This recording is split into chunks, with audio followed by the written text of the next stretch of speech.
booties for black girl nerds.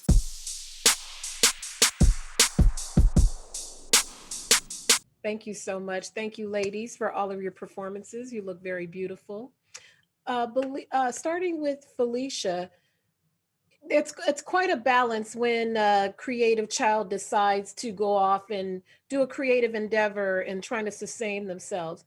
When you think back to your decision, like Joe, do a creative endeavor, did you meet the same type of resistance, or was it easy for you to try to do something creative like Joe is sort of being prohibited from doing?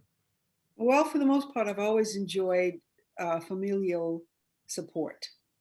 There was one episode, however, when I'd finished my sophomore year at Howard University and was invited to come to New York to work with the Negro Ensemble Company for the summer. And my father was very reluctant to allow me to leave.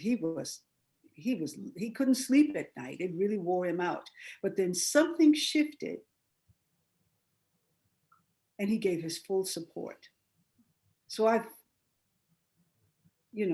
Libba, his reluctance had to do with concern and love. Mm-hmm. But he shifted and he understood it was best for me. Absolutely. And on the flip side of that coin, Angela, your character, Dorothea, she's a leader of the band and she's fully ensconced in what she's doing and seems to be able to self-sustain. When did you know you could self-sustain yourself through your art like your character? I think it was about maybe a couple years into, having graduated from drama school with the degree that said you're ready to go, but the doors and the opportunities didn't say the same. So that took maybe better part of another year, with survival gigs. But finally, when I did get that first opportunity, and it just continued to snowball, into another opportunity, into another. I think maybe after about maybe a year and a half or two, when you don't have to like go to the unemployment office, you don't have to be fearful, but that work is breeding work and good work is breeding better work. Maybe a couple of years, you could just sort of exhale about that and say that, I am doing what I'm supposed to be doing and where I am supposed to be, and just take that stress off of your mind, because any of that stress will affect the work. And, we come into a room with confidence. And I always tell youngsters that that's an important part of it, to walk in confidence. It Absolutely. exudes. Absolutely. And Tina, with 22 is on a journey of her own, trying to find her place. At this point in your career, you're also fully in your acting career and ambitions. Would you say you found that thing, or is it an ongoing search?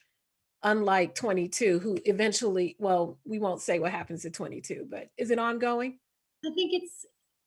I found my spark, as the movie would say. I found my people young, by the time I was in my early 20s and I was living in Chicago and doing comedy there. And I do think that, if I had never gone any further and I was just still doing that there and in a storefront or whatever, I would be as happy, I think, because it is about doing what you love. But yeah, I think then the ongoing question is, okay, now what do you do next? Because I feel like, yeah, I've been really lucky and gotten to do a lot of the things that I always dreamed I would do. It's kind of like where Joe is in the movie when he finally plays with Dorothea and he's like, oh, I have to continue to live my life and like, what is my life now? And so I think that I just turned 50. I think that's kind of where I'm at, is figuring out what's the next thing that I want to do.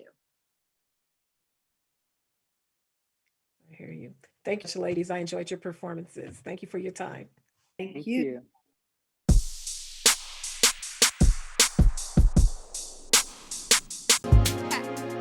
Better shake your booties for black girl nerds.